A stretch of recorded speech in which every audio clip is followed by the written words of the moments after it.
দেখো আমি সকাল সকাল মেয়ের জন্য টিফিন রেডি করছি। মেয়ে যেহেতু স্কুলে যাবে তাই সকালে উঠে আগে ওর টিফিনটা রেডি করে দিলাম।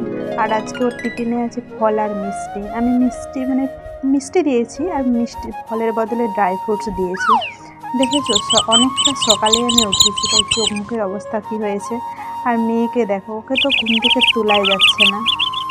নমস্কার বন্ধুরা, আমি পল্লবী। আমার ব্লগ চ্যানেলে সবাইকে জানাই অনেক অনেক স্বাগতম আর আমার অনেক অনেক ভালোবাসা। শুভ সকাল আমার প্রিয় বন্ধুরা। আশা করি যে যেখানে আছে ভালো আছে এবং সুস্থ আছে। দেখো সকাল সকাল মেয়েকে স্কুলে দিয়ে আসলাম। হাজব্যান্ডও গিয়েছিল আমার সাথে। আর আমি প্রতিদিন স্কুলে যাই না, কিন্তু আজকে যেহেতু মেয়ের ঘুম কাটছিল না, তাই সে আড়ি করলাম যে মা তুমিও চলো স্কুলে। তাই আমরা দুজনে ওকে স্কুলে দিয়ে আসলাম। দিয়ে এসে সকালের কাজগুলো করতে আরম্ভ করলাম। আগেই ঘরটা ঝাড় দিয়ে নিয়েছি, তারপর দেখো ঘরটা মুছে নিচ্ছি। আর আমার না একটাই অভ্যাস, মানে প্রতিদিন না ঘরটা মুছলে আমার ঠিক ভালো লাগে না। তারপর ঘরটর মুছে নিয়ে এখানে চলে আসলাম, মানে মুড়ি খাওয়ার জন্য, বেগুনি বানানোর জন্য। আগে থেকে আমি বেগুনটা কেটে নুন মাখিয়ে রেখেছিলাম। আর এদিকে দেখো আমি বেসনটা বানিয়ে নিচ্ছি।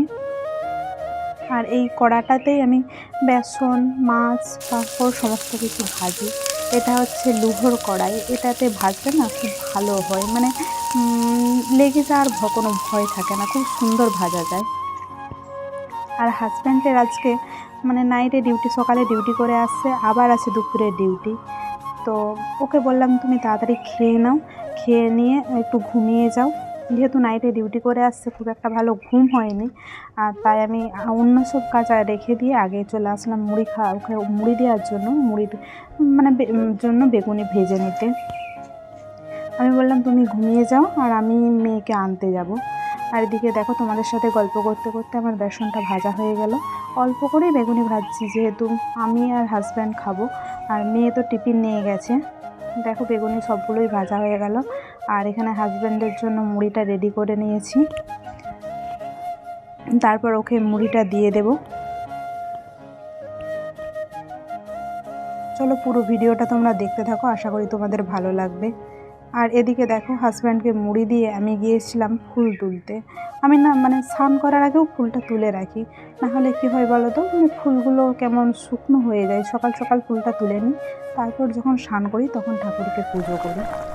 আর এদিকে দেখো একটু চা বসিয়ে নিয়েছি। আমি যেহেতু সকালে কিছুই খাইনি, তাই একটু চা খাবো।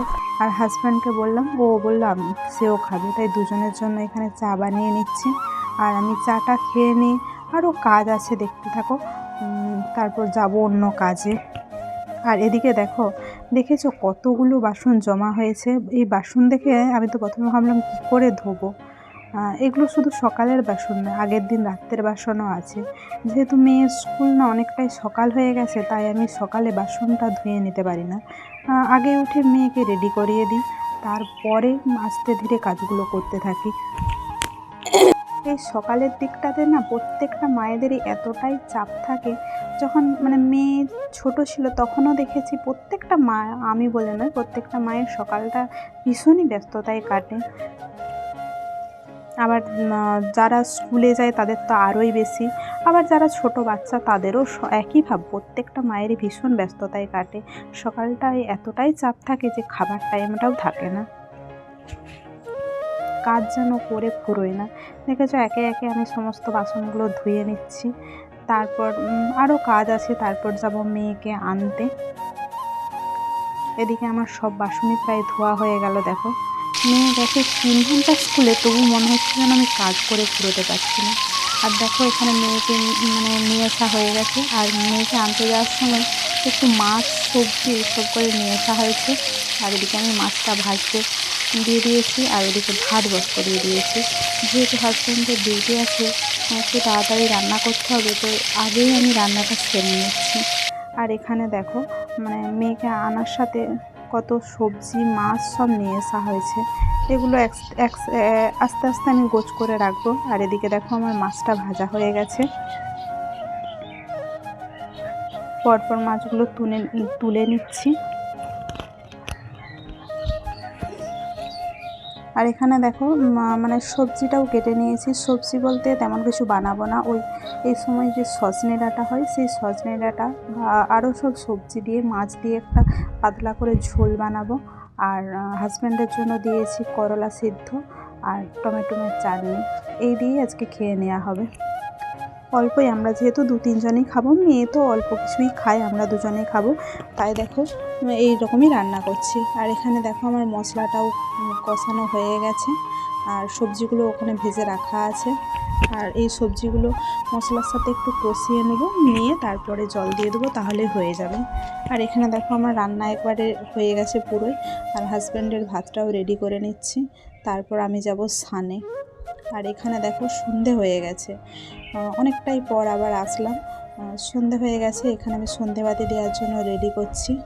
এই সিংহাসনটা না আমি যখন ভাড়ায় ছিলাম তখনই নিয়েছিলাম, খুব সুন্দর না? আর এতক্ষণ পর্যন্ত আমার ভিডিও যে দেখলে তাদেরকে জানাই অনেক অনেক ধন্যবাদ আর আমার অনেক অনেক ভালোবাসা। আমার ভিডিও যদি তোমাদের ভালো লেগে থাকে তাহলে তোমরা একটু লাইক, কমেন্ট, শেয়ার করো আর একটু সাবস্ক্রাইব করে দিও। আর যদি আমার কোনো ভুল বলা হয়ে থাকে তোমরা একটু অ্যাডজাস্ট করে নিও। কথা নতুন নতুন তো একটু অসুবিধা হচ্ছে, একটু নার্ভাস লাগছে, তোমরা একটু অ্যাডজাস্ট করে নিও।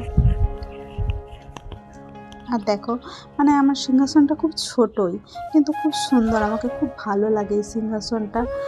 মানে আমি ভাড়া বাড়ি থেকেই নিয়েছিলাম, তখন তো জায়গা অল্প ছিল, তাই সেটাও মানে সিংহাসনটাই ছোটো দেখে নিয়েছিলাম সেই ভাড়া বাড়ির জন্য। চলো আমি সন্ধে দিয়ে দিই।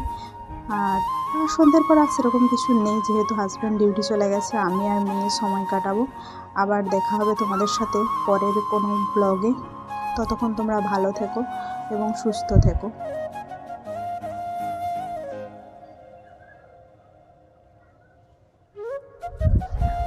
চলো আমি সন্ধেটা দিয়ে নিই, তারপর আর কিছু সেরকম নেই। নমস্কার সবাইকে।